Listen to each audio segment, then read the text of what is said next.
Hey everyone, it's Darren Gibson from Southpaws. You know the holiday season is just right around the corner, and if you have that certain person that likes their coffee and you don't know what to get them, I've got the solution for you. A Southpaws coffee cup. That's right. We've had our own coffee cups for a number of years now. They're made of thick ceramic, so it keeps your coffee or your hot chocolate hot. They're made 100% in the U.S. with union labor. Get them for $15 plus shipping by sending your name, address, and phone number to southpawsradio@gmail.com, and I'll get a hold of you. Make sure you hook up those special people in your life with merchandise from Southpaws and help support independent media and the First Amendment. For the hardest-hitting show in talk radio, the true progressive voice since 2012. This is Southpaws.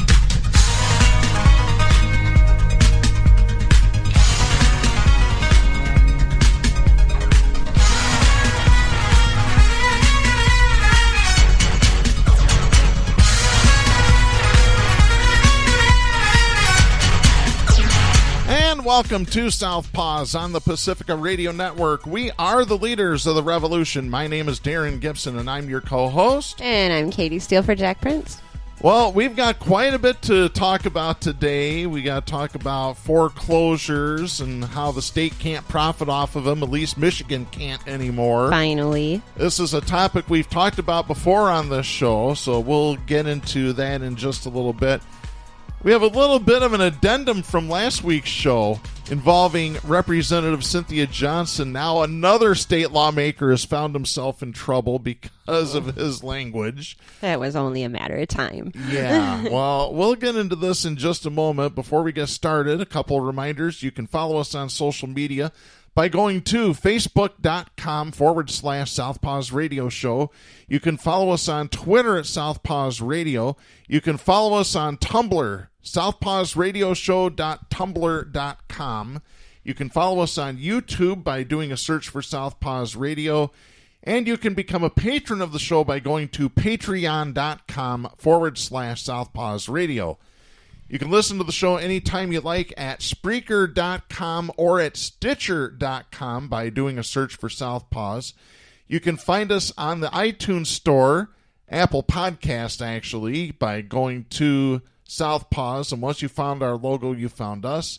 Links to our podcast can be found every week on our Facebook, Twitter, Tumblr, and YouTube accounts. You can listen to the show every Saturday night at 11 on Global Community Radio Channel 1, and you can listen to us on great Pacifica stations including KCEI-FM in Taos, New Mexico, KZGM in Kabul, Missouri, and I want to welcome the listeners at WOOL, Black Sheep Radio out of Bellows Falls, Vermont. They've been airing us for a while now. We're on every Wednesday morning at 9. What up, Vermont?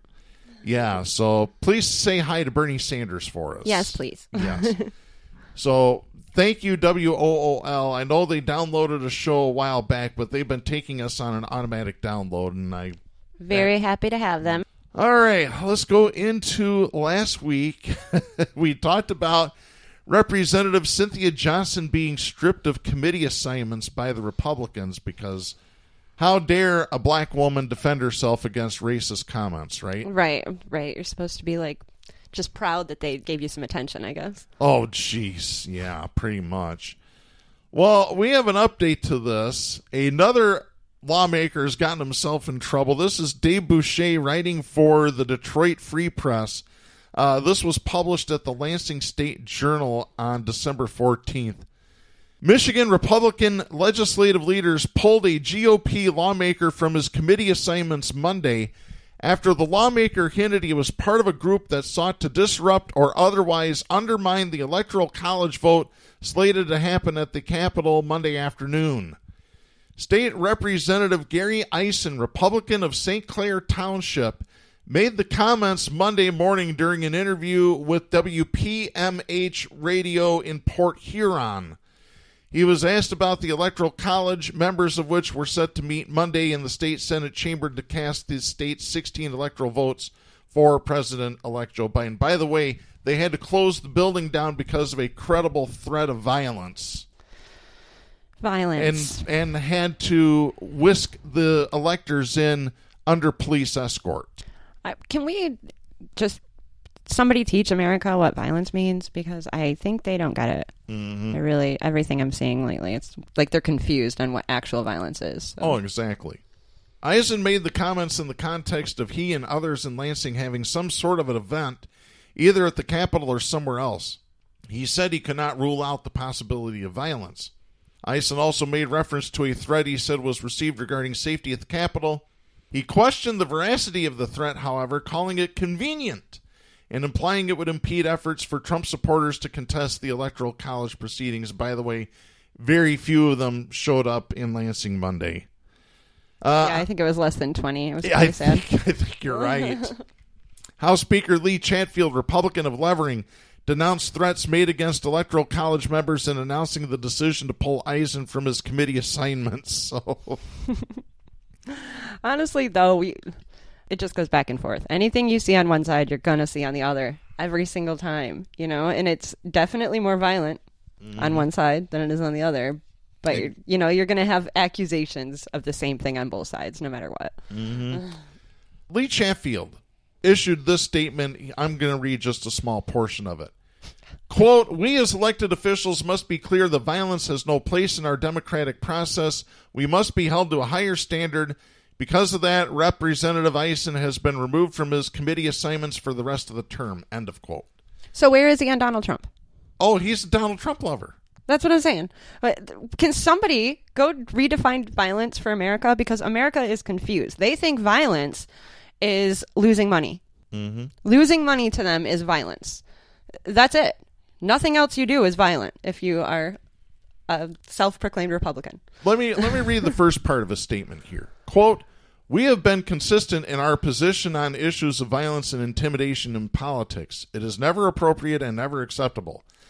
That is true of threats or suggestions of violence against Governor Whitmer, Secretary Benson, Representative Johnson, and others on the Oversight Committee, Republicans, Democrats, and members of the Electoral College. That applies to threats made toward public officials, and it must also apply when the public officials open the door to violent behavior and refuse to condemn it." Again, Donald Trump. We must do better. End of quote. Yeah, no, I'm calling bullshit on that one because here's the real truth, folks. You want to know the real truth? Just listen to this show and you'll get it. The reason that they even stripped Eisen of his committee assignments was that if they hadn't, they would look like hypocrites. They would have had to give him back to her. That's exactly why. Exactly. And here's the thing. Eisen's punishment is only through the end of this term, which is ending today, as a matter of fact. In Cynthia Johnson's case, this is continuing on into the next term under the new House Speaker. Yeah, and it's actual power. And they're probably going to try to impeach her from office. I'm sure. Mm-hmm. Yeah. Unbelievable. So Eisen issued a statement through Chatfield's office later that afternoon. Here's what he said. Quote, "I regret the confusion over my comments this morning, and I want to assure everyone that those of us who are supporting an alternative slate of electors intend to do so peacefully and legally. I want to attend today's events to help prevent violence, not promote it. I no longer plan to go to the Capitol with that group today." End of quote. Yeah, because you got spanked by your daddy. Mm-hmm. Unbelievable. Oh, we condemn violence around here. Right. We don't condone it. Really, you got to be joking. Here's my thoughts on that. Yeah, it's all bullshit, folks. Yep, 600,000 people uninsured in Michigan, and he hasn't done a damn thing. So he is okay with violence. Mm-hmm. Just fine with it. Well, certainly is. Well, there's some people that are getting fed up of some of the things that are happening in the economy, and it's not trickling down to them to Who would have use thought? Ronald Reagan. You're telling me the trickle-down thing doesn't work, Darren? Oh, there was a new study that just came out. Like, we needed a study. We've known this for 40 years since Reagan. Trickle-down economics doesn't work. Supply-side economics does not work. It works. It works exactly how it's supposed to. It keeps us broke, and it keeps them rich. Exactly. Exactly. But like I said, some people are starting to get a little fed up about it. Yeah. And you have mentioned this, and I've had a listener talk about these protests that have been happening in India, by the way, which are not being publicized at all anywhere in the United States. No, you have to dig hard to find information on this, and I can see why once you find it. Well, it is powerful. Because they don't want to give us serfs, us peons, any ideas of what to do over here. Or any ideas that other people are already doing it, and we could all maybe get together, you know? It's much easier to keep us all scared of each other and thinking everybody else is a terrorist, you know? Yeah. But here in this case, this is so inspiring. If you haven't gotten a chance to track these stories down, I highly suggest it just for the photos. Absolutely. Like, this is to see another culture in the same, socially in the same atmosphere that we're in here right now with this level of disparity. To see it with their culture, it's just like, it's so inspiring as a human being to know that we are literally all in this together. And these pictures, nothing I don't think can hit harder than seeing this. And if you want to see the pictures, just go to Al Jazeera, which is where we're going for this story. At least 25 people have died, several of them due to the biting cold weather during the 3-week protest by farmers on the Indian capital's borders, police said, as Prime Minister Narendra Modi offers to, quote, very humbly, end of quote, hold further talks with the protesting farmers. By the way, this story is dated today, December 18th. And they can keep it out of the news as much as they want, but this is a supply chain issue, you guys. Mm-hmm. Farmers in India quit farming and sit down for 3 weeks. It's only a matter of time before you start seeing it here. And exactly. I didn't even look in yet into what we import from India, but I am certain we will see something as a result of this very soon. Because it's a global economy. Yes, exactly. Yeah. So we got to take care of them. They got to take care of us. The best part, I think, of this is it's not even just farmers. It's spreading across the country. Oh, it's everybody. There were protests earlier this year that were never reported on in this country. Yeah, exactly. And there were millions of them in the streets. Quarter of a million people marching in the streets. Oh, a quarter of a million. Yes, okay. It was unbelievable. Manoj Yadav, Director General of Police in the northern Haryana state, told Al Jazeera Friday that at least 25 farmers have died since November 26, when tens of thousands of farmers began demonstrations against 3 farm laws passed by the government in September. Yadav said, quote, there have been about 25 deaths so far. 14 were due to natural causes, mostly heart attacks and cold. End of quote. He added that one of them was death by suicide 2 days ago. So I know one of the laws they changed was basically a minimum price of their main export goods. So they had for years been farming based on, the incentive that they were going to get a minimum price for their goods, and all at once they eliminated that. Mm-hmm. And all of their work, they lost all the value of their crops, basically. Yeah. The police officer said at least 10 people died in separate road accidents as they traveled from Punjab and Delhi states to participate in the protest. However, farmer leader Darshan Pal told Al Jazeera that the number of dead could be as high as 35. He said they died in the struggle against the black farm laws, which farmers say will erode their incomes and help big corporations. So once again, who makes all the money? Big agriculture. Yep. Big industries. Yep.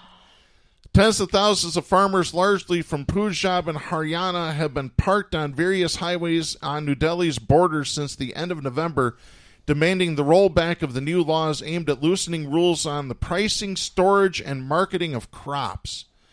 Farmers fear private companies would eventually dictate terms and the government would stop buying grains like wheat and rice from them at a minimum guaranteed price.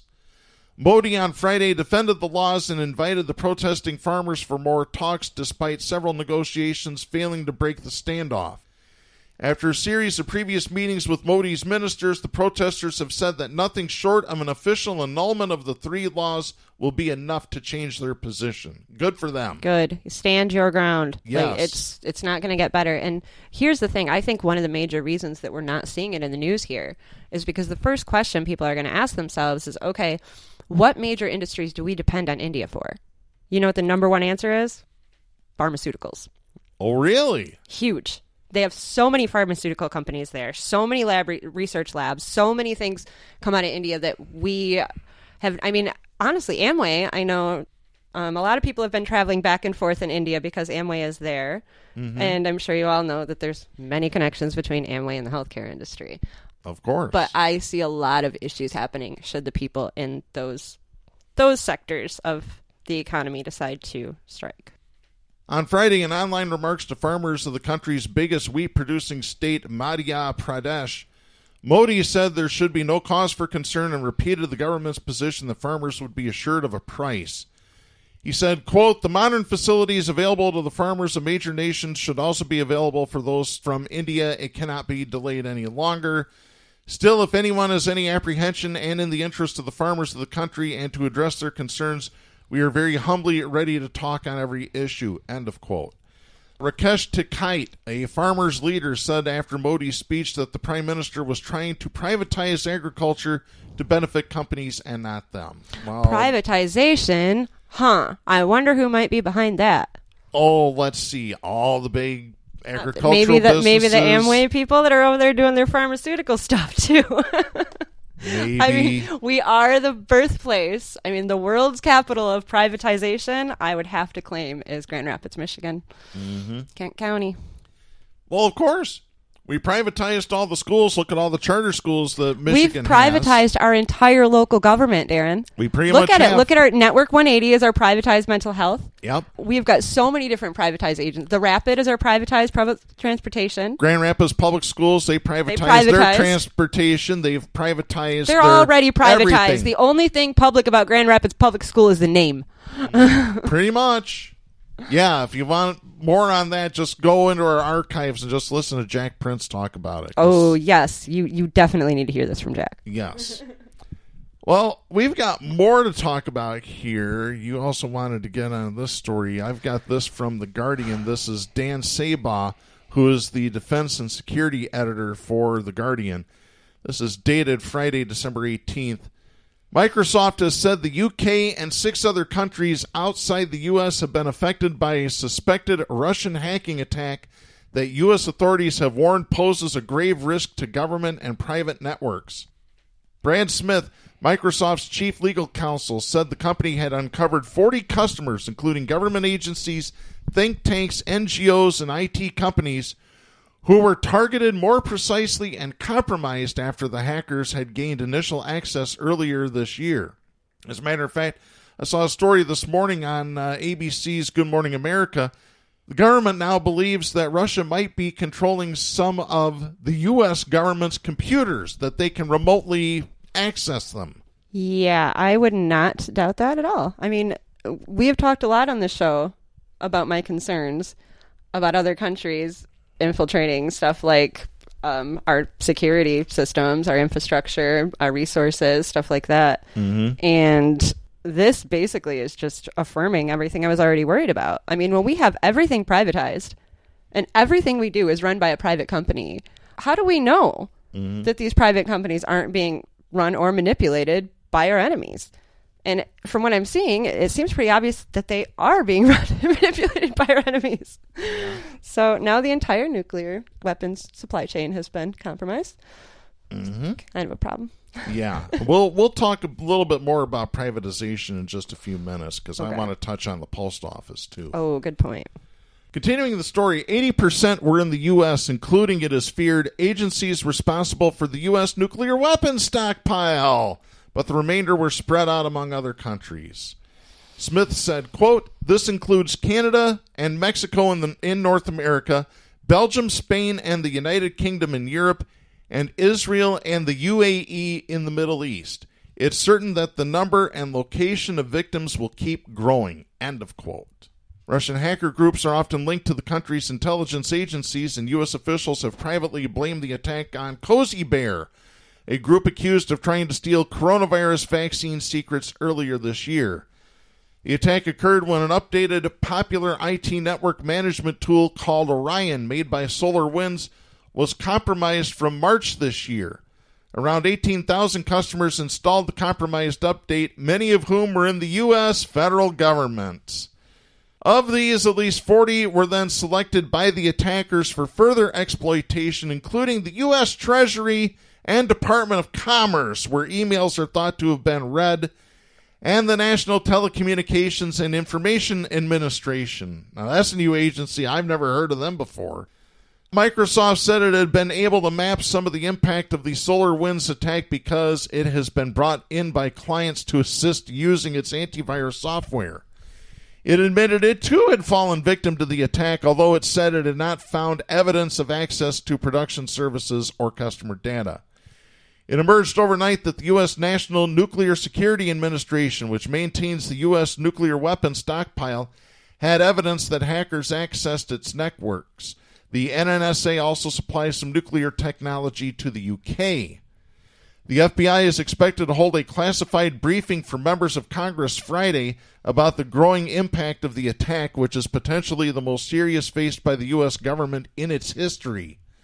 Smith said the attack represented, quote, a broad and successful espionage-based assault on both the confidential information of the U.S. government and the tech tools used by firms to protect them, end of quote.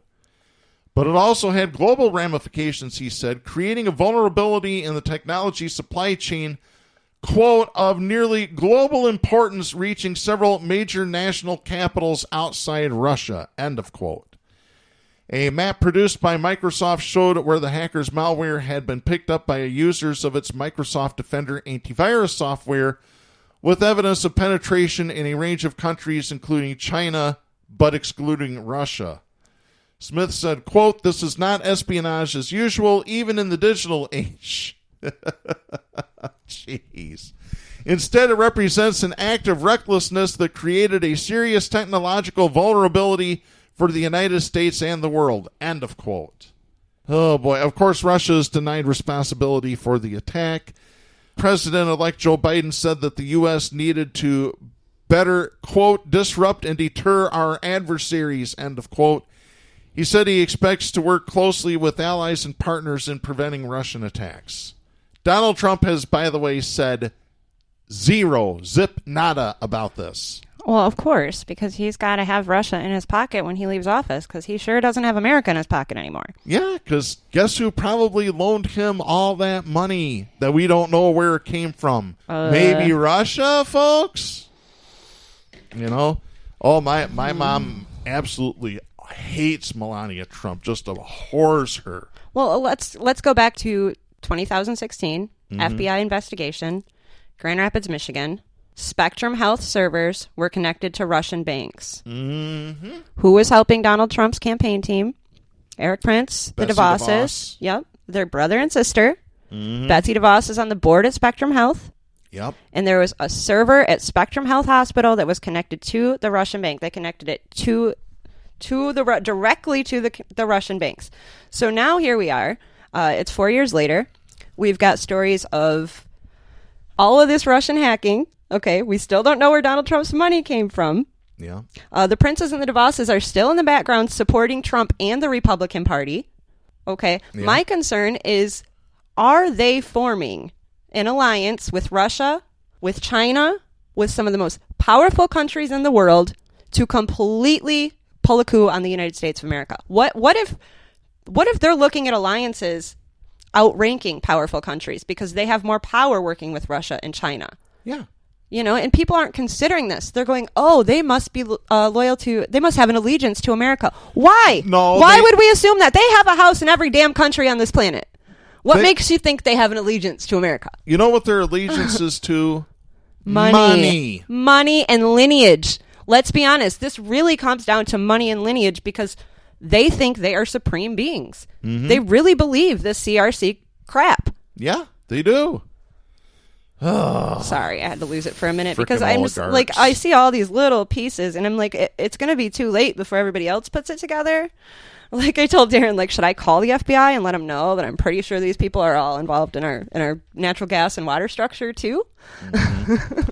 Now, you had mentioned privatization. I want to talk a little bit about the U.S. Postal Service. Good point. We did not even plan on discussing this No, today. And I have so much stuff that I haven't told you yet that happened to me yesterday regarding the post office. Please, go ahead. Okay, so I went to go send a package, and it was already late. I wanted to get it there by Christmas. Post office says it'll be there by the 21st. It ain't going to happen. As soon as I leave, I read an article.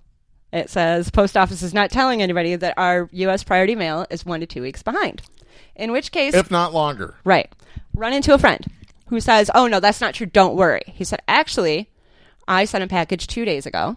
He said, I sent it through UPS, but they actually transferred it to USPS, and I got it within 3 days. And I looked at him and I said, but you went through UPS. Mm-hmm. I go, and if somebody wanted to take down the U.S. Postal Service or privatize it, how would they begin? Same way they did the public school system. You make the public system look like it's failing.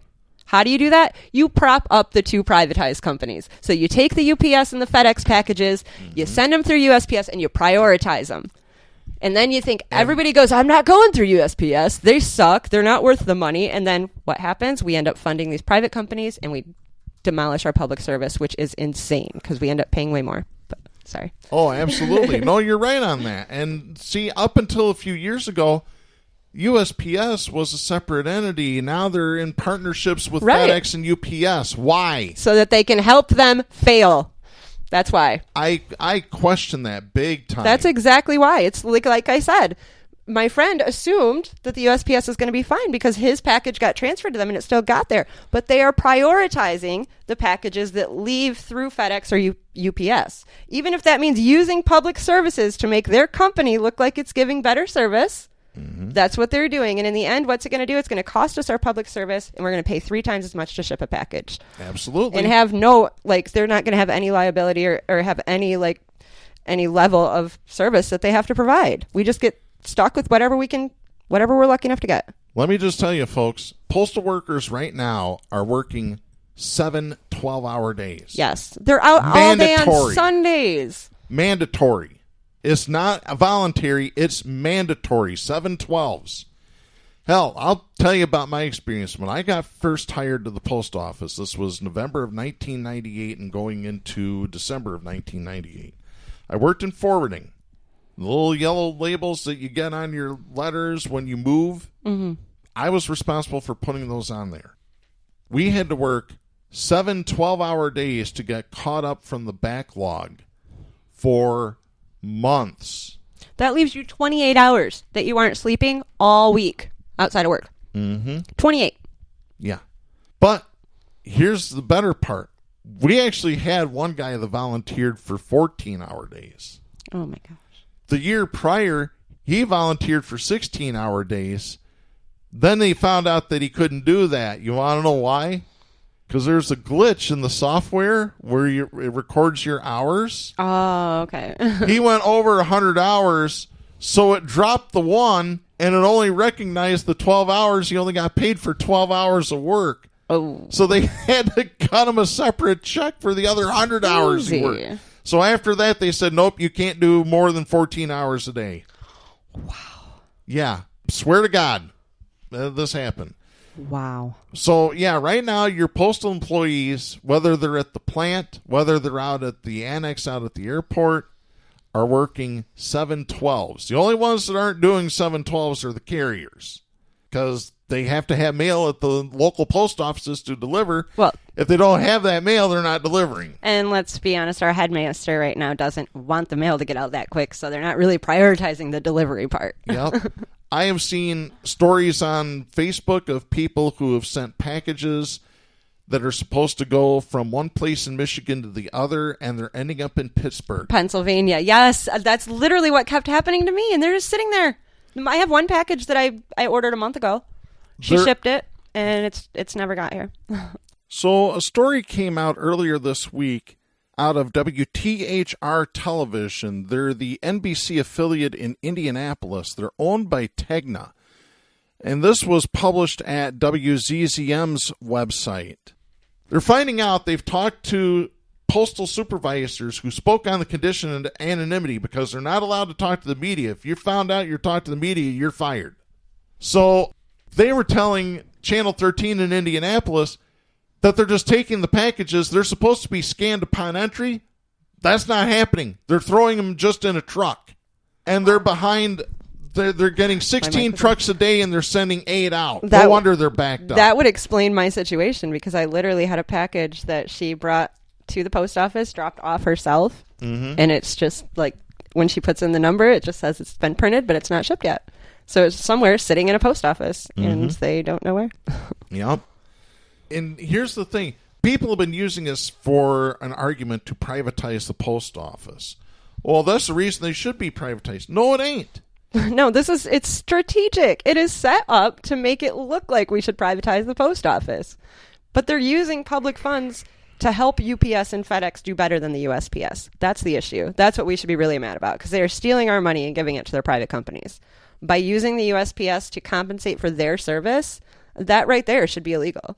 Yes, and they're like, oh, well, we don't need the post office. Government can't run it. Well, let me just Clearly tell you, folks, do. Let me just tell you, folks. Read Article 1, Section 8 of the Constitution.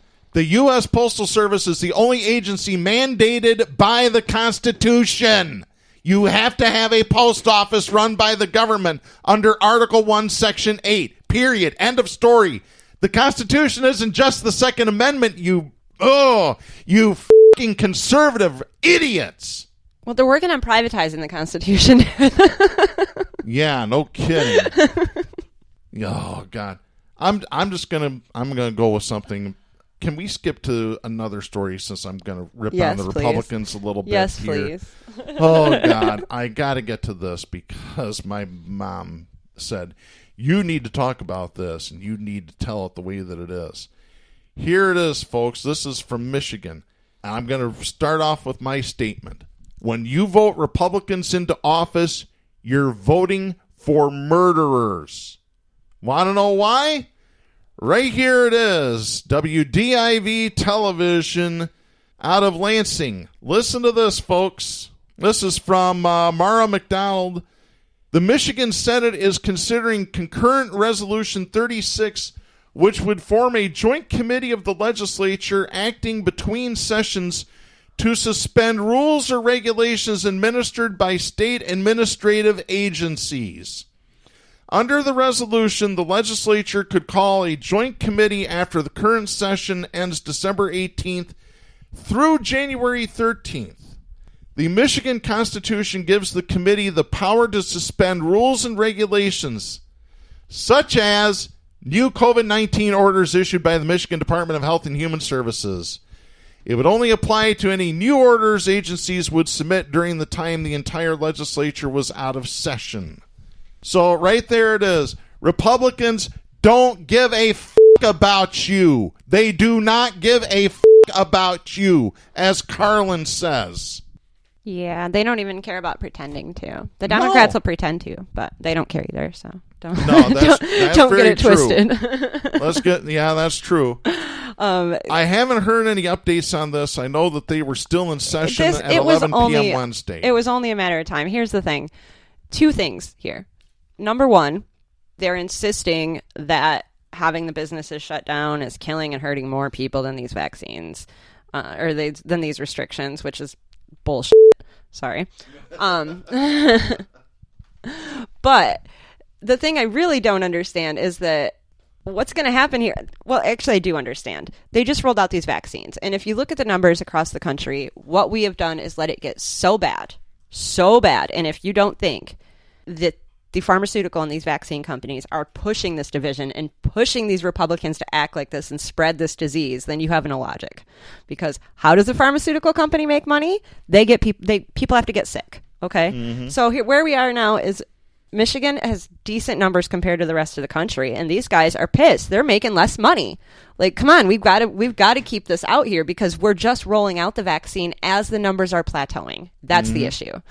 Once we hit this plateau, the numbers are going to start to go down. That doesn't mean we're safe. It doesn't mean it's over. Starting to go down means we're just halfway through, right? We're at the worst of it. But if you're in marketing and advertising and you're trying to sling your vaccines, you can't even, you don't want people to think that the numbers are going down. So what they need to do right now is get things open back up so they can keep these numbers up. And it's just about their bottom line. That's what it comes down to. Yeah, and I have an update to this. This is from MLive. Apparently, the Michigan Senate has approved this concurrent resolution. It's going to the House. Folks, let me just tell you what you need to do. You need to take a page out of the conservative playbook. You need to show up at these fuckers' houses, and you need to protest. Not violently. Do not show up at their houses and threaten violence. That is That is going to get you in jail. No, but if you carry firearms, hey, Second Amendment. I'm not telling you what to do. I'm just saying protesting is legal. Yeah. As long as you don't threaten violence. Yeah. And also the Second Amendment is in the Constitution, so that's a thing. Absolutely. This is disgusting Let's behavior keep by in the mind, Republicans. too, though, it is disgusting by the Republicans, but also, who else is going to make money as these numbers stay up? And I'm not going to pretend like Gretchen Whitmer hasn't done a lot to keep them down. Mm-hmm. A lot to stop the insurance companies from making money. But she still has an incentive to help them. Mm-hmm. So let's be honest about it. We don't have anybody that we can trust to completely stand up for us. We have to pay attention. And we know one thing for sure, which is that Republicans want us to die. Exactly. Die. Like I said, when you vote for Republicans, you are voting for murderers. It's common sense, folks. Something that's not too common these days. By the way, the Republicans have done this before. In February 2019, Senate and House Republicans voted to void her executive order to restructure the Department of Environmental Quality. Oh, yes, when we changed from the EG or to the EGLE. Eagle, yep. The resolution doesn't need support from Whitmer to be considered binding. That explains the change in strategy from the Republican-led Senate, which passed a bill last week that would retroactively cap the health department's public health orders at 28 days, effectively ending the state's partial shutdown of indoor dining and entertainment venues. So they're going to be able to open right now? Is that what just happened? No, they still has to go to the House. The House still has to approve this. Oh, I thought it went to the House first. No, the Senate approved this, okay. But the House still has to.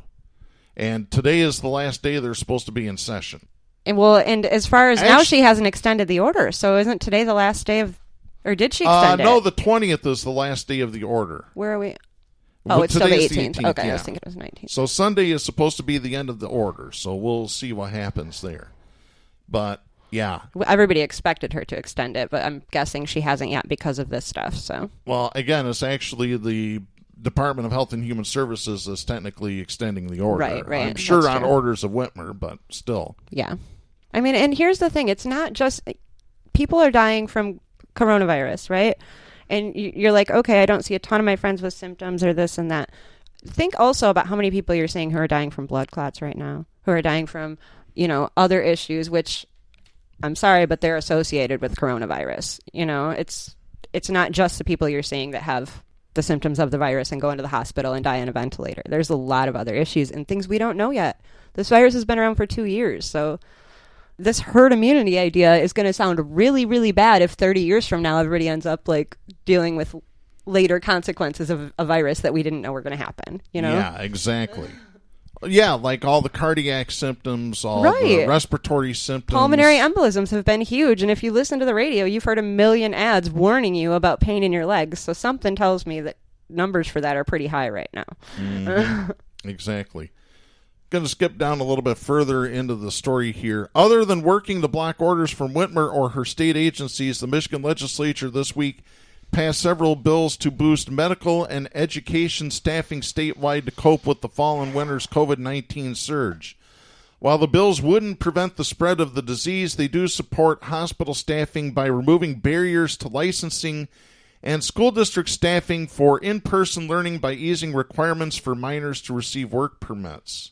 In addition, they passed bills extending virtual meetings for local government bodies as well as allowances for remote signatures on important documents, including deeds, estates, wills, notarizations, and more. So, once again, no relief package, no help for the common man. No help for the UIA people who have been waiting for 10 months on unemployment wages that they are owed. Did you see the story? I did. The guy that died waiting for UIA, and it finally took Fox 17. I think you were the one that shared it. Yeah. They sent this woman denial letters. They owed her husband $10,000. He died of coronavirus in the summer. They closed out the account. Yeah, they caught her. She had 5 different people telling her different things. Don't count on this money. He's dead. The money's gone. The things they were saying to her, and I know this to be true. I've spoken to those people. Not a single person knows what's going on, and everyone you talk to tells you something different, and some of them are so mean. After you've waited, and you're scared, and you don't know what you're going to do, and then they say, oh, well, you're probably not going to get that money, and they hang up on you. Mm-hmm. But if you go get an interview, 5 minutes later, this woman's got a check in the mail. Yep, exactly. By the way, for you Michigan listeners that are hearing our voices right now, if you're having issues with UIA, I recommend you reach out to Deb Fragel, who's been a previous guest on this show. She is a unemployment advocate. Nice. So she will walk you through the system, and always never check Go Green on the UIA website. Always demand paper copies, because you might not get the alerts. You might lose access to your email. So Truth. Yep. Oh, I know you had some other things that you wanted to talk about here. So Well, I just wanted to talk about the homeless crisis that we're all facing right now, whether you're in Michigan or you're in a different state across the country. We're seeing tent cities pop up everywhere. Yep. We are watching as the gentrification goes into full gear, even mid-pandemic. People are getting evicted because they've got UIA funds that have been, they've been withheld and they haven't gotten their money to pay their rent. People are getting evicted because of stuff like foreclosures, which we've already reported about today.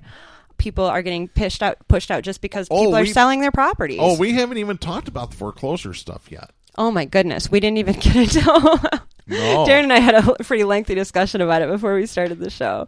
Yeah. Okay, we definitely have to talk about the foreclosures because there was a lawsuit over the summer that Darren and Jack discussed. Yeah, we actually discussed this at some point last year in the show I believe when the lawsuit made it out of the Court of Appeals into the Supreme Court. Okay.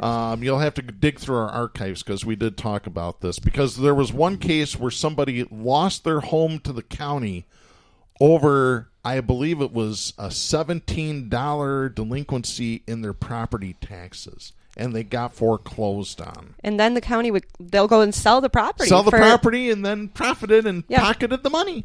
So this story that I saw last night was actually a Fox 17 story, and Visser and Associates, a Kentwood law firm, has put together a class action lawsuit. And if it gets certified, then every county in the state is going to be responsible for paying back the difference between the owed taxes and the profits they made from selling these foreclosures. And some of these properties, I mean, there was a woman in the Fox 17 story who had 40 acres foreclosed on. She owed about $8,100 in taxes, and she went down to the county and tried to give them the check, and they wouldn't take her money. Jeez. They told her no, and then they sold her property for $144,000 and kept the profit. Yeah. So, but here's the thing. This is going to cause huge issues if they win this class action lawsuit, which they should, because the Constitution is very clear in Michigan that they are stealing, the county was stealing their property. But absolutely, should the county have to pay this back? Number one, the county's us. Mm-hmm. Property taxes is where you get the county money, as well as foreclosures, apparently lately. Mm-hmm. So if they have to pay that back, that means all the money they've spent already is going to have to be paid back. Mm-hmm. And it's going to be a mess. Yes, it will. And I hope that it's messy enough that people really see what's happening and they really hold somebody accountable, because there are private companies all over the state of Michigan that have benefited from this, because they take that money and they give a contract to some friend of theirs that has some company, and those are the funds we're going to have to pay back to people who probably didn't earn it in the first place. Yeah. Yeah. I actually have this story. This is from Mike Krafik, writing for WWMT out of Kalamazoo. This is dated Thursday, December 17th.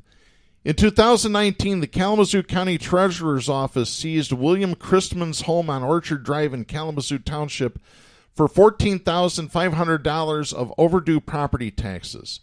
The 58-year-old Christman died of cancer in February 2020, but his son Bill Christman said his father fell behind on the mortgage for years without telling him. The younger Christman told WWMT, quote, "We didn't know he hadn't paid the taxes in a while. We tried to make payments to do whatever we could, but it wasn't enough." End of quote. The property was sold for $79,500, and after the taxes were paid, the county pocketed the rest, $65,000. That practice was legal until the Michigan Supreme Court ruled in July that counties can't keep profits they get from selling tax foreclosed homes at auction without compensating the individual from whom the property was taken. The ruling stems from a lawsuit, Raffaelli versus Oakland County, that challenged one part of Michigan's tax foreclosure law. And we talked about that lawsuit, Jack and I did, last year on the show. Chrisman's attorney, Donald Visser, sent a letter to Kalamazoo County Treasurer Mary Balkema on October 16th requesting $65,000 in surplus funds from the sale of his father's property. Visser said Balkema's office has not repaid the $65,000 owed to Chrisman. Visser said, quote, "There's no county that I'm aware of in Michigan that's decided they're going to repay the funds," end of quote. Chrisman is the lead plaintiff on a class action lawsuit filed by Visser's law firm, Visser & Associates, that claims Kalamazoo County and other Michigan counties have been pocketing proceeds from properties the county forecloses and sells at auction for unpaid property taxes. If a judge rules that the case has standing, Chrisman would represent an entire class of 140 Visser law clients in 38 counties with damages of nearly $7 million, according to the firm, which reports that between 2016 and 2020, the excess proceeds owed to people whose properties were foreclosed and sold at auction ranged between $100 and $414,000. Yeah. I mean, there is something shady going on if somebody's got a property worth $500,000 and wasn't paying their taxes. I wonder if it was something like the city of Wyoming last year when they sent out their property tax bills in water bill envelopes. Yep. When we talked about that. Like, how do you get to steal somebody's property when they didn't know they got their bill because you put it in the wrong envelope? Mm-hmm. But that's the thing. It's probably on purpose. Yeah. Similar class action lawsuits have been submitted in the state and federal courts on behalf of property owners in all of Michigan's 83 counties. Wow. Those class action suits, if certified, would include tens of thousands of homeowners. Visser said, quote, "For many people, it was their last asset. We have one client that, as a result of losing her property, is living out of her car." End of quote. This is so sick, you guys. This is Is. The county is stealing their homes, okay? And now what do we see everywhere? We see, Kent County and City of Grand Rapids is going to work with Mel Trotter and Guiding Light. And we'll match your donations. Now that we've stolen your home and your money, can you donate so that these people have anywhere they can live, so we can shove them in a building somewhere so that, downtown Inc. still looks good? So that we don't have to see tents in parks. Right. And is that why they're ramping up the Bethany Christian commercials? Because God forbid somebody gets a photo of some kids down in that park, some homeless kids. You know they're shoving families on the street. Where are those kids? Mm-hmm. Where are they? Do the shelters call CPS? Does anybody know? Because I want to know where these kids are going. Yep. And the fact that we've got foster care meetings every day in every city around here talking about, we'll introduce you to foster care and adoption in the first meeting. Mm-hmm. Counties that retain profit over the amount of tax owed without compensating the previous property owner participate in an unconstitutional taking, according to the state Supreme Court opinion. Unconstitutional taking theft would be theft. Yep. The law, which dates to 1999, allowed county treasurers who collect delinquent property taxes on behalf of local communities to pocket the wholesale price of auction properties regardless of the amount of delinquent tax debt. Kalamazoo County Treasurer Mary Balkema said the county generated $1.4 million from property tax foreclosures in 2020. Let me just say, 1 year. The Kalamazoo County stole $1.4 million from people. Think about how much money was stolen out of Michigan this year. If that's what Kalamazoo, mind you, which is not a high-income county compared to the others, if that's how much they stole, think about it. Just think about it. Yep. Balkema said she's received dozens of notices demanding repayment of tax foreclosed property sale proceeds. The Supreme Court's decision did not set a deadline for counties to repay property tax owners. Balkema said, quote, "They're kind of punting it to the legislature for them to make a legislative fix." End of bullshit. Quote. This is I'm sorry. Yeah. I am so angry. This is the same thing with UIA. An article came out this week that said there is no law that they have to pay the people back within any amount of time. So these people waiting on $10,000 because of a goddamn global pandemic, they could pay them that money in 10 years. Exactly. What is wrong with us? How are we letting this happen? How is nobody even talking about how we're not holding them accountable for actually following the law, which they are there to write and impose? Mm-hmm. Balcoma said her office was waiting on a legislative fix before making the reimbursement payments to Christman. Senate Bill 676 and 1137 were approved by the full House and Senate December 17, 2020. Under the legislation, once a judge determines the amount owed to a claimant, the county treasurer would disperse the funds within 21 days. Anyone interested in the property could file a claim for the remaining sale proceeds after required taxes, interest, penalties, and other costs are paid. Senate Bill 1137 called for a 2-year cap of delinquent payments being returned to the property owner. Oh, hell no. Oh, hell no. The current statute allows for a 6-year delinquent payment statute. Critics called the 2-year cap provision unfair. Visser said, quote, I think it would be an inappropriate legislative remedy, and it would probably be challenged in court. And it would probably piss us all off, let's be honest. I don't think you want everybody to go, wait a minute, I have this much time before you steal all my stuff, but then you just have forever. Yeah, this is theft. It's absolutely blatant theft. It's blatant theft. And it's to the point now where they manufactured our consent so much that I'm arguing with my friends and neighbors about whether it's okay for strangers to just tow my car because I parked it somewhere they didn't want me to. Mm-hmm. Like, business has taken over the narrative so badly that we've forgotten what really matters. There's still people out there, groups of tribes and people who don't believe land is property. They won't let you purchase it or sell it. Mm-hmm. Yeah, unbelievable. It is. It's disgusting. Speaking of, and I want to kind of go off since we're talking about court. This is a story Jack and I originally talked about. This was a guy that it happened in Ottawa County in Michigan. This guy was getting a divorce. And he moved back into his parents' home and he brought all of his stuff with him. He stayed there. He found another place to live. He moved out. He left a lot of his stuff there. Mm-hmm. In the process of them bringing his stuff to his new place, they went through and found a stash of porn. The guy called it a porn collection. DVDs, VHS, magazines, toys, whatever you want it. The parents threw the box of porn away, or whatever stash he had, his collection, and said, we're doing it for your benefit. Well, he sued his parents in court, saying the collection was worth $25,000 and they weren't entitled to throw it away because it didn't belong to them. Well, the judge finally ruled on this case, and the guy won. Did he? See, I'm not sure. I don't have the article in my hands right now, but I thought I read that the parents had actually locked it up somewhere. They didn't actually throw it away, is what I read, because they thought it was illegal, which is why they didn't want to throw it away, because they were scared he was going to get arrested. Which I thought was, honestly, what a piece of crap. Who sues your parents when they really thought they were trying to save you from jail?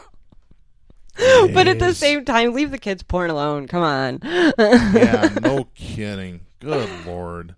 That was a funny story. So the judge still has to determine how much the guy is going to get paid. Ah, okay. So that's something to talk about. That's some water. Well, anybody goes to the water cooler anymore because we're all locked down. But yeah, we need some humor in our lives. Exactly. Oh boy, I've got a whole bunch of stories that we're not going to have time to get to today, and I want to go to a couple of them here. This is an article by Sarah Rumpf for Mediaite. This is dated December 13th. The headline reads, Apple CEO Tim Cook killed a TV show about Gawker Media.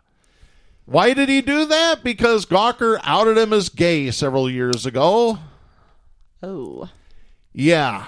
Gawker is a very sore subject to me because the guy that started, I forget, PayPal, I believe, funded the Hulk Hogan lawsuit that bankrupted Gawker because Hulk didn't like that they published Hulk having sex with Bubba the Love Sponge's wife. They published the video. He didn't like that, brother. Yeah, that don't work for me, brother. Okay. So Gawker got shut down. That pissed me off because as far as I'm concerned, that's an attack on the First Amendment. That's an attack on the media. If you didn't want people seeing your video, why'd you make it? Yeah, exactly. So apparently, according to this article, Mediaite, Apple CEO Tim Cook killed off a television show being developed about Gawker Media. That's according to a report by the New York Times' Ben Smith that raises questions about the influence that big tech has on media. Apparently. Like, big tech is the media. Exactly. Yeah. Oh, by the way, Gawker had a field day mocking Apple back when they got a hold of the iPhone 4 prototype. So they weren't too big of fans of Apple, so now he's decided to get just revenge. Desserts. Yeah. From beyond their own grave, that being the grave of Gawker, right. Which is awful to begin with. We talked about the attempt by Texas to sue. They got thrown out of the Supreme Court. That happened after we ended last week's show. Yeah. Well, Texas Attorney General Ken Paxton is in deep, deep trouble. This is from the Austin American Statesman. This is the newspaper record for Austin, Texas.